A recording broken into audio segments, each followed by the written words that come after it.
कहानी की शुरुआत एक शाही राज्य से होती है, जहां राजकुमार हेनरी अपनी होने वाली दुल्हन एलिसन के साथ एक अजीब रस्म निभाता है। वो दोनों के हाथ पर चाकू से हल्का कट लगाता है और अपना खून एलिसन के खून में मिला देता है। हेनरी कहता है कि ये उनके पूर्वजों की पुरानी परंपरा है, इसीलिए एलिसन भी उस पर भरोसा कर लेती है। लेकिन अगले ही पल हेनरी उसे धोखा देते हुए एक गहरी और अंधेरी गुफा में धक्का दे देता है। एलिसन घबरा जाती है और बाहर निकलने के लिए जोर जोर से चिल्लाने लगती है, लेकिन उसकी मदद करने वाला वहाँ कोई नहीं होता। गुफा के अंदर हर तरफ अंधेरा और डरावना माहौल होता है। एलिसन बाहर निकलने की कोशिश कर ही रही होती है, तभी अचानक वहाँ रहने वाला खतरनाक ड्रैगन जाग जाता है। एक विशाल ड्रैगन उसके सामने आ जाता है। वो तुरंत आग उगलकर एलिसन को जलाने की कोशिश करता है। एलिसन किसी तरह अपनी जान बचा लेती है, लेकिन उसका एक पैर बुरी तरह जल जाता है। अब उसे कुछ समझ नहीं आ रहा होता कि आखिर उसके साथ ये सब क्यों हो रहा है। तभी ड्रैगन उससे बात करता है और कहता है कि उसके खून से शाही परिवार की खुशबू आ रही है, इसलिए वो यहाँ से जिंदा बचकर नहीं जा सकती। ये सुनकर एलिसन को शक होने लगता है कि हेनरी ने उसे जानबूझकर यहाँ मरने के लिए भेजा है। धीरे धीरे उसे पता चलता है कि इस राज्य के राजा सालों से ड्रैगन के साथ एक खतरनाक समझौता करते आ रहे थे। ड्रैगन को शांत रखने के लिए राजघराने की किसी लड़की की बलि दी जाती थी और इस बार एलिसन को चुना गया था। इसी के साथ कहानी हमें कई साल पीछे ले जाती है। शुरुआत में हम ओरिया राज्य के राजा को देखते हैं, जो अपने सैनिकों के साथ एक ड्रैगन का पीछा कर रहा होता है। राजा का मानना था कि वो ड्रैगन उसकी प्रजा के लिए बहुत बड़ा खतरा है, इसलिए वो उसे खत्म करना चाहता था। कुछ देर बाद राजा और उसके सैनिक ड्रैगन की गुफा तक पहुंच जाते हैं, लेकिन जैसे ही वो अंदर जाते हैं, अचानक ड्रैगन सामने आ जाता है। ड्रैगन अपने मुंह से भयानक आग निकालता है और देखते ही देखते कई सैनिक जलकर मर जाते हैं। उसके बाद वो एक एक करके बाकी सैनिकों को भी बेरहमी से मारने लगता है। ये सब देखकर राजा पूरी तरह डर जाता है। अपनी जान बचाने के लिए वो ड्रैगन के सामने घुटने टेक देता है और उससे रहम की भीख मांगने लगता है। फिर सीन कई सदियों बाद का दिखाया जाता है, जहां हम एक छोटे से राज्य की राजकुमारी एलिसन से मिलते हैं। एलिसन किसी आम राजकुमारी की तरह आराम की जिंदगी नहीं जी रही होती, बल्कि जंगल में लकड़ियां काट रही होती है। उसके साथ उसकी छोटी बहन फ्लोरिया भी होती है। दोनों की बातों से पता चलता है कि उनका राज्य बहुत बुरी हालत में है। खजाना लगभग खत्म हो चुका है, लोग भूख से मर रहे हैं और सर्दियां भी आने वाली हैं। इसलिए एलिसन अपनी प्रजा के लिए खाने और लकड़ियों का इंतजाम करने में लगी हुई थी। लकड़ियां काटते समय अचानक एलिसन की नजर एक शाही गाड़ी पर पड़ती है,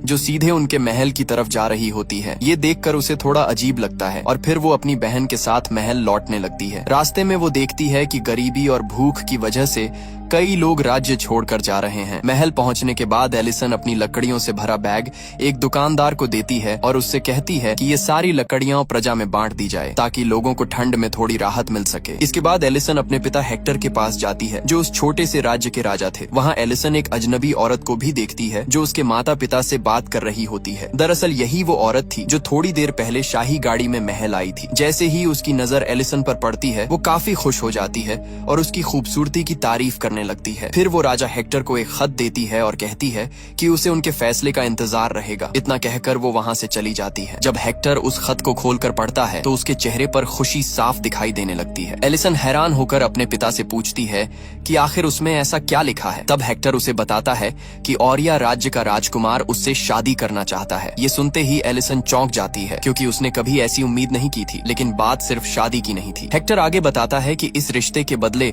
ओरिया राज्य उनके राज्य को बहुत सारा धन देने वाला है, जिससे उनके राज्य की गरीबी और भूख खत्म हो सकती है। एलिसन अपने पिता से कहती है कि शादी किसी ऐसे इंसान से करनी चाहिए जिससे प्यार हो, सिर्फ पैसों के लिए नहीं। लेकिन हेक्टर उसे समझाने की कोशिश करता है। वो कहता है कि अगर वो ओरिया राज्य की राजकुमारी बन गई, तो उसकी जिंदगी पूरी तरह बदल जाएगी। वो अपनी माँ की तरह पूरी दुनिया घूम सकेगी और एक बेहतर जिंदगी जी पाएगी। यही हमें पता चलता है कि हेक्टर की पहली पत्नी की मौत हो चुकी है और अब वो अपनी दूसरी पत्नी हेलन के साथ रहता है। हालांकि हेलन सौतेली माँ थी, लेकिन उसने कभी भी एलिसन और उसकी छोटी बहन फ्लोरिया को ये महसूस नहीं होने दिया कि वो उनकी असली माँ नहीं है। वो दोनों बहनों से बहुत प्यार करती थी। आखिरकार एलिसन अपने राज्य और अपनी प्रजा की हालत को देखते हुए इस शादी के लिए हाँ कर देती है। फिर अगले ही दिन वो अपने पूरे परिवार के साथ ओरिया राज्य के लिए रवाना हो जाती है। कई घंटों के लंबे सफर के बाद आखिरकार एलिसन और उसका परिवार ओरिया राज्य पहुंच जाता है। जैसे ही वो राज्य के अंदर आते हैं, एलिसन की नजर हर जगह लगी विशाल ड्रैगन की मूर्तियों पर पड़ती है। वो मूर्तियां इतनी बड़ी और डरावनी होती हैं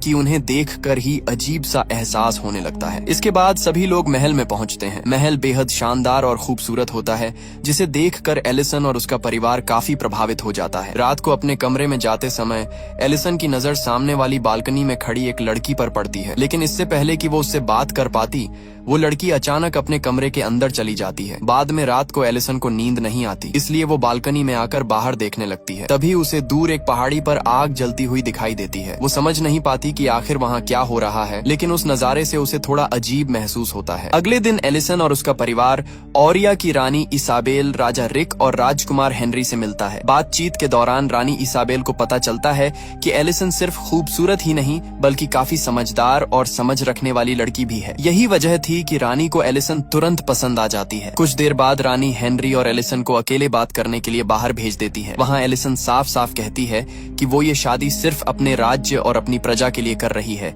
क्योंकि इस रिश्ते से उनके राज्य को मदद मिलने वाली है। लेकिन धीरे धीरे एलिसन को हेनरी अच्छा लगने लगता है, इसलिए वो उससे कहती है कि अब वो इस शादी से खुश है। इसके बाद हेनरी उसे पूरा राज्य घुमाने ले जाता है। तभी एलिसन उस पहाड़ी की तरफ इशारा करके पूछती है जहाँ उसने पिछली रात आग जलती देखी थी। इस पर हेनरी बताता है कि वो उनके राज्य की एक बहुत पुरानी रस्म थी जो शादी से पहले निभाई जाती है। वो ये भी कहता है कि शादी के बाद भी वही रस्म दोबारा की जाएगी। दूसरी तरफ महल में रानी इसाबेल एलिसन के पिता हेक्टर के साथ शादी को लेकर एक समझौता कर रही होती है। लेकिन जब हेक्टर वहाँ से बाहर आता है तो उसके चेहरे पर खुशी की जगह परेशानी साफ दिखाई दे रही होती है। हेलेन उससे पूछती है कि आखिर बात क्या हुई। तब हेक्टर भारी मन से बताता है कि ओरिया राज्य उनकी बेटी के बदले उन्हें बहुत सारा धन देने वाला है। ये सुनकर माहौल अचानक काफी गंभीर हो जाता है, जैसे इस शादी के पीछे कोई बड़ा राज छुपा हो। लेकिन हेलेन को शुरू से ही इस पूरे रिश्ते में कुछ गड़बड़ महसूस हो रही थी। उसे लग रहा था कि ओरिया राज्य के लोग कुछ छुपा रहे हैं, इसलिए वो हेक्टर से पूरी सच्चाई जानने की कोशिश करती है। मगर हेक्टर बहुत तनाव में होता है और गुस्से में उसे कुछ भी बताने से मना कर देता है। हेक्टर का ऐसा बर्ताव देखकर हेलेन की चिंता और बढ़ जाती है। इसके बाद हेलेन खुद रानी इसाबेल से बात करने चली जाती है, लेकिन वहाँ उसके साथ बहुत बुरा व्यवहार होता है। रानी इसाबेल उसे नीचा दिखाने लगती है और उसके गरीब परिवार का मजाक उड़ाती है। वो हेलेन को ताने मारते हुए कहती है कि शादी के बाद उनका परिवार तुरंत महल छोड़ देगा। रानी की बातें सुनकर हेलेन समझ जाती है कि इस राज्य के लोग बाहर से जितने अच्छे दिखते हैं, अंदर से उतने ही खतरनाक हैं। रात होते ही हेलेन सीधे एलिसन और फ्लोरिया के कमरे में जाती है। वो एलिसन को समझाने की कोशिश करती है कि इस राज्य के लोग बिल्कुल ठीक नहीं हैं और उसे ये शादी नहीं करनी चाहिए। हेलेन उसे बताती है कि शादी वाले समझौते के बाद से हेक्टर बहुत परेशान लग रहा है और उसने उसे कुछ भी साफ साफ नहीं बताया। लेकिन एलिसन को लगता है कि शायद हेलेन जरूरत से ज्यादा सोच रही है। वो उसकी बात को गंभीरता से नहीं लेती। तभी वहाँ हेक्टर आ जाता है। वो हेलेन को शांत रहने और आराम करने के लिए कहता है, फिर उसे अपने साथ वहाँ से ले जाता है। पहाड़ी पर पहुंचते ही एलिसन देखती है कि शाही परिवार के सभी लोग अजीब और डरावने मास्क पहनकर खड़े हैं। पूरा माहौल बहुत रहस्यमयी और डरावना लग रहा होता है। इसके बाद रस्म शुरू होती है। रानी एलिसन को एक सोने का सिक्का देती है और उसे गुफा के अंदर फेंकने के लिए कहती है। फिर हेनरी और एलिसन के हाथ पर चाकू से कट लगाकर उनका खून आपस में मिला दिया जाता है। बाहर से देखने पर सब कुछ एक सामान्य रस्म जैसा लग रहा था, लेकिन असलियत कुछ और ही थी। रस्म पूरी होने के बाद हेनरी एलिसन को अपनी गोद में उठाकर वहाँ से जाने लगता है, लेकिन अचानक वो रुकता है, एलिसन से माफी मांगता है और उसे सीधा गुफा के अंदर फेंक देता है। एलिसन गुफा में गिरते ही बेहोश हो जाती है। जब उसे होश आता है तो वो बुरी तरह डर चुकी होती है। वो रोते हुए मदद के लिए चिल्लाती है और बाहर निकलने की कोशिश करती है। वो ऊपर चढ़ने की कोशिश करती है, लेकिन फिसलकर वापस नीचे गिर जाती है। तभी उसकी नजर गुफा में पड़े पुराने कपड़ों और गहनों पर जाती है। ये देखकर उसे समझ आ जाता है कि उससे पहले भी कई राजकुमारियों को यहाँ बलि के लिए फेंका जा चुका है और अब उसकी भी वही किस्मत होने वाली है। एलिसन डरते डरते आगे बढ़ती है और देखती है कि वहाँ बहुत सारे चमगादड़ बुरी तरह जले हुए मर रहे हैं। ये नजारा देखकर वो घबरा जाती है, लेकिन इससे पहले कि वो कुछ समझ पाती, अचानक एक विशाल ड्रैगन उसके सामने आ जाता है। एलिसन तुरंत डरकर एक पत्थर के पीछे छिप जाती है। तभी ड्रैगन उससे उसका नाम पूछता है। उसकी भारी आवाज सुनकर एलिसन को एहसास होता है कि ये कोई मेल ड्रैगन नहीं बल्कि एक फीमेल ड्रैगन है और ये वही खतरनाक ड्रैगन था जिसे हमने कहानी की शुरुआत में देखा था। अब एलिसन डरते डरते उसे अपना नाम बताती है। तभी ड्रैगन गुस्से में कहती है कि उसे एलिसन के शरीर से शाही खून की बदबू आ रही है। ये सुनते ही एलिसन अपनी कटी हुई हथेली को देखने लगती है जहाँ हेनरी का खून उसके खून में मिला हुआ था। तभी उसे समझ आता है कि यही वजह है कि ड्रैगन उसे राजघराने का हिस्सा समझ रही है। ड्रैगन की बातें सुनकर एलिसन बुरी तरह डर जाती है और वहाँ से भागने लगती है। तभी ड्रैगन उस पर आग से हमला कर देती है। एलिसन किसी तरह भागकर एक छोटी गुफा में छिप जाती है और आग से बच जाती है। लेकिन वहां पहुंचकर उसकी नजर एक लड़की की लाश पर पड़ती है। ध्यान से देखने पर उसे समझ आता है कि ये वही लड़की है जिसे उसने महल की बालकनी में देखा था। यानी हेनरी ने एलिसन से पहले भी किसी लड़की से शादी की थी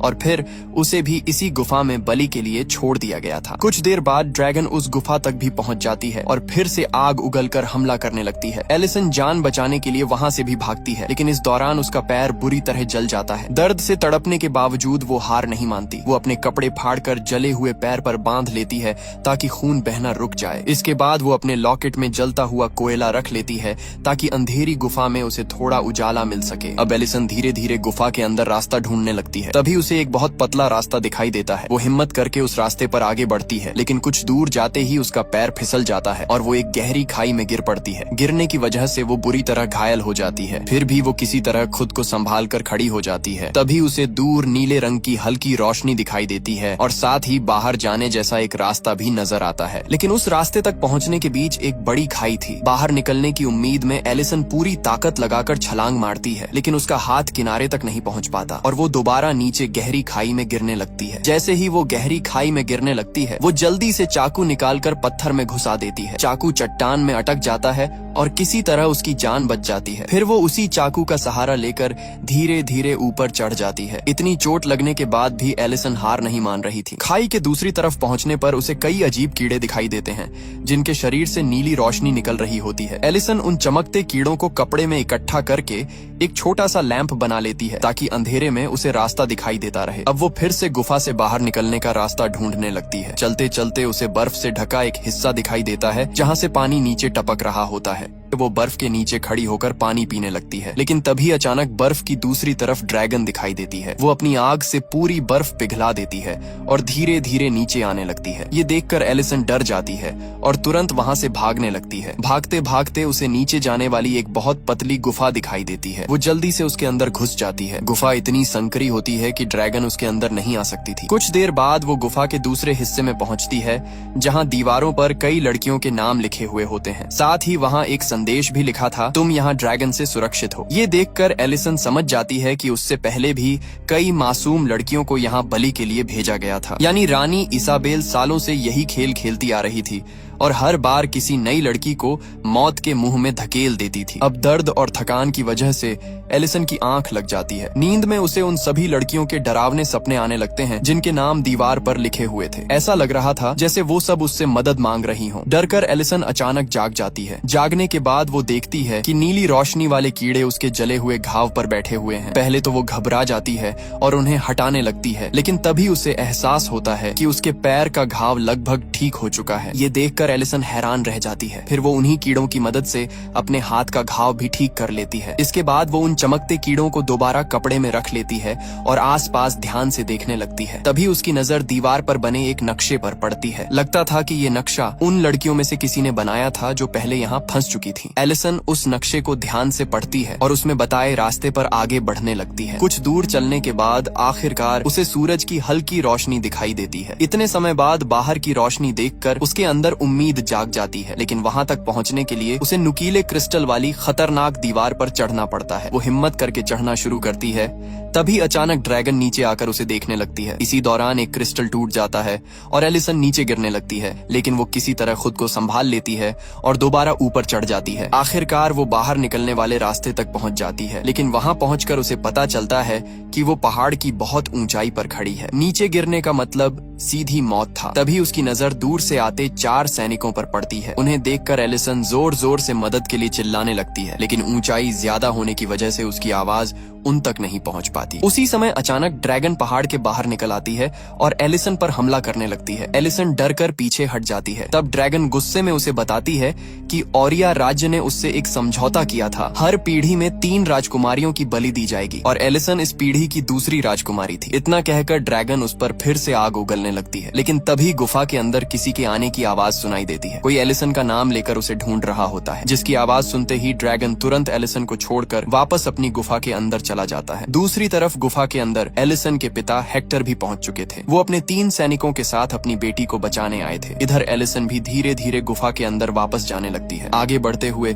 उसकी नजर एक ऐसी जगह पर पड़ती है जहाँ चारों तरफ बहुत सारा सोना बिखरा हुआ था, लेकिन सबसे डरावनी चीज थी वहाँ पड़ी ड्रैगन के 3 बच्चों की हड्डियां। ये देखकर एलिसन को अचानक पूरी सच्चाई समझ आ जाती है। सदियों पहले जब ऑरिया राज्य का राजा इस गुफा में आया था, तब उसने ड्रैगन के बच्चों को मरवा दिया था। अपने बच्चों की मौत देखकर ड्रैगन गुस्से में पागल हो गई थी और उसने राजा के लगभग सभी सैनिकों को मार डाला। लेकिन जब राजा ने अपनी जान बचाने के लिए उसके सामने घुटने टेक दिए, तब ड्रैगन ने उससे एक सौदा किया। उसने कहा कि राजा के वंश की हर पीढ़ी से 3 राजकुमारियों की बलि उसे दी जाएगी, ताकि वो धीरे धीरे पूरे राजघराने से बदला ले सके। लेकिन असली धोखा यही था। ऑरिया राज्य ने कभी अपनी असली राजकुमारियों को ड्रैगन के हवाले नहीं किया। वो गरीब राज्यों की राजकुमारियों से अपने राजकुमारों की शादी करवाते थे। फिर शादी की रस्म के दौरान उनके हाथ पर राजकुमार का खून लगाकर उन्हें गुफा में फेंक देते थे। क्योंकि ड्रैगन शाही खून की पहचान कर सकती थी, इसलिए वो उन मासूम लड़कियों को असली राजकुमारी समझकर मार डालती थी। यानी सदियों से ऑरिया राज्य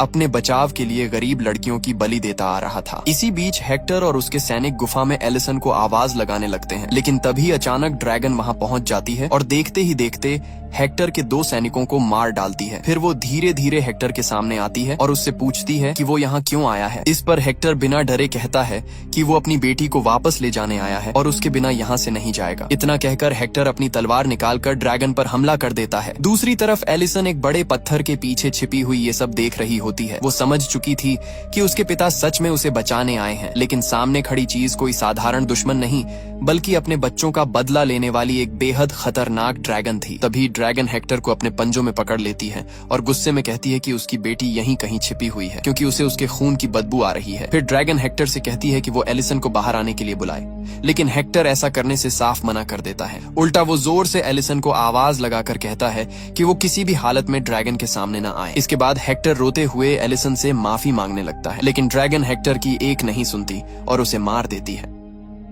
अपने पिता की मौत देखकर एलिसन टूट जाती है और रोने लगती है। तभी ड्रैगन उसकी आवाज सुन लेती है और धीरे धीरे उसकी तरफ बढ़ने लगती है। इसी बीच हेक्टर का बचा हुआ सैनिक डरकर वहां से भागने की कोशिश करता है। ड्रैगन तुरंत एलिसन को छोड़कर उस सैनिक के पीछे चली जाती है। एलिसन इस मौके का फायदा उठाकर जल्दी से अपने पिता के पास पहुंच जाती है। अपने पिता को खोकर एलिसन पूरी तरह टूट जाती है, लेकिन तभी उसकी नजर पास पड़ी रस्सी पर जाती है। वो तुरंत उस रस्सी की मदद से ऊपर चढ़ने लगती है। उधर ड्रैगन उस आखिरी सैनिक को भी मारकर वापस लौट आती है और एलिसन को भागते हुए देख लेती है। गुस्से में वो उसके ऊपर आग बरसाने लगती है, लेकिन एलिसन किसी तरह बचते बचाते गुफा से बाहर निकल आती है। बाहर आते ही वो अपने पिता का घोड़ा लेकर वहाँ से भागने लगती है। तभी ड्रैगन भी गुफा से बाहर निकल आती है। ये देखकर एलिसन जल्दी से घोड़े से उतरकर एक बड़े पत्थर के नीचे छिप जाती है। कुछ देर बाद ड्रैगन वहाँ पहुँचती है और दौड़ते हुए घोड़े को देखकर उसे ही एलिसन समझ लेती है। वो आग उगलकर घोड़े को जला देती है, लेकिन जब उसे एलिसन कहीं दिखाई नहीं देती तो वो गुस्से में पूरी पहाड़ी को आग से जलाने लगती है। चारों तरफ आग और धुआं फैल जाता है, जबकि एलिसन चुपचाप पत्थर के नीचे छिपी अपनी जान बचाने की कोशिश कर रही होती है। दूसरी तरफ जब रानी इसाबेल पहाड़ को जलते हुए देखती है तो उसे समझ आ जाता है कि एलिसन किसी तरह गुफा से जिंदा बाहर निकल गई है। अब उसे डर था कि ड्रैगन गुस्से में पूरे राज्य को तबाह कर देगी, इसलिए वो ड्रैगन का गुस्सा शांत करने के लिए एलिसन की छोटी बहन फ्लोरिया को बलि देने का फैसला करती है। रानी तुरंत अपने सैनिकों के साथ जहाज की तरफ जाती है, जहाँ हेलन और फ्लोरिया मौजूद थे। वहाँ पहुंचकर सैनिक फ्लोरिया को पकड़ लेते हैं। हेलन उसे बचाने की कोशिश करती है, लेकिन रानी इसाबेल उसे चाकू मार देती है, जिससे वो बुरी तरह घायल हो जाती है। इसके बाद रानी फ्लोरिया को जबरदस्ती अपने साथ लेकर चली जाती है। अगले दिन एलिसन पत्थरों के नीचे से बाहर निकलती है, तभी उसे घायल हालत में हेलन दिखाई देती है। हेलन किसी तरह एलिसन को बताती है कि रानी फ्लोरिया को ड्रैगन के हवाले करने जा रही है। ये सुनते ही एलिसन बिना समय गंवाए अपनी बहन को बचाने के लिए वापस गुफा की तरफ दौड़ पड़ती है। उधर गुफा में रानी इसाबेल फ्लोरिया की हथेली काटकर रस्म पूरी करने वाली होती है, लेकिन इस बार हेनरी खुद उसे रोकने की कोशिश करता है। शायद अब उसे अपनी गलतियों का एहसास होने लगा था, लेकिन रानी किसी की नहीं सुनती। वो अपनी ही हथेली काटकर अपना खून फ्लोरिया के हाथ में मिला देती है और उसे गुफा के अंदर फेंक देती है। नीचे ड्रैगन फ्लोरिया को पकड़ लेती है, लेकिन उसे मारती नहीं। उसे पूरा यकीन था कि एलिसन अपनी बहन को बचाने जरूर आएगी। कुछ देर बाद एलिसन भी गुफा में पहुंच जाती है। वहाँ पड़े पुराने हथियारों और टूटे सामान की मदद से वो एक जाल तैयार करती है ताकि ड्रैगन का ध्यान भटका सके। फिर वो उसी जगह पहुंचती है जहां उसके पिता की लाश पड़ी हुई थी। अपने पिता को देखकर उसकी आंखें भर आती हैं, लेकिन वो उनकी तलवार उठा लेती है और ड्रैगन की तरफ बढ़ने लगती है। उधर ड्रैगन अपने मरे हुए बच्चों की हड्डियों को देखते हुए गुस्से में कह रही होती है कि इंसानों ने उसके बच्चों की जिंदगी छीन ली थी और अब वो पूरे राजघराने को खत्म करके अपना बदला लेगी। तभी एलिसन का बनाया हुआ जाल अचानक नीचे गिरता है और तेज आवाज होने लगती है। ड्रैगन उस आवाज की तरफ भागती है। एलिसन इसी मौके का फायदा उठाकर फ्लोरिया के पास पहुंच जाती है और उसे लेकर भागने लगती है, लेकिन तभी ड्रैगन वापस लौट आती है और दोनों बहनों को देख लेती है। तब एलिसन चिल्लाकर ड्रैगन से कहती है कि वो गलत लोगों से बदला ले रही है। वो असली राजकुमारी नहीं है और ना ही उसका परिवार उस शाही वंश का हिस्सा है जिसने उसके बच्चों को मारा था। लेकिन गुस्से में भरी ड्रैगन उसकी कोई बात नहीं सुनती और उस पर आग से हमला कर देती है। खुद को बचाने के लिए एलिसन ड्रैगन के मुंह में तलवार घुसा देती है और फ्लोरिया के साथ नीचे पानी में कूद जाती है। इस दौरान उसका हाथ बुरी तरह जल जाता है, लेकिन फिर भी वो अपनी बहन को बचाकर आगे बढ़ती रहती है। इसके बाद ड्रैगन गुस्से में एलिसन के पास आ जाती है और उसे अपने पंजों में पकड़ लेती है। फिर वो अपने नुकीले नाखून उसके पेट में घुसा देती है,